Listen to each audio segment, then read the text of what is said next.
ஆகவும் முழுக்க முழுக்க யாருக்கு சொல்லப்படுது? அகில திரட்டு ஆகவும் யாருக்கு சொல்லப்படுது?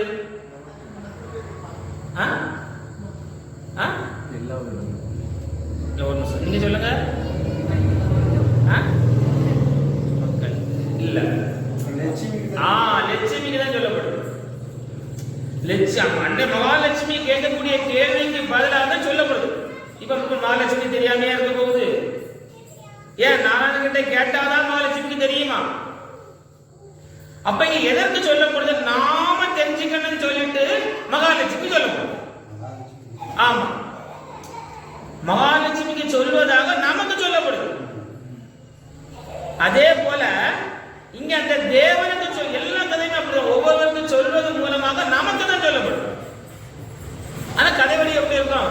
அவருக்கு சொன்னான் இவனுக்கு சொன்னான்னு ஏட்டில் இருக்கும்.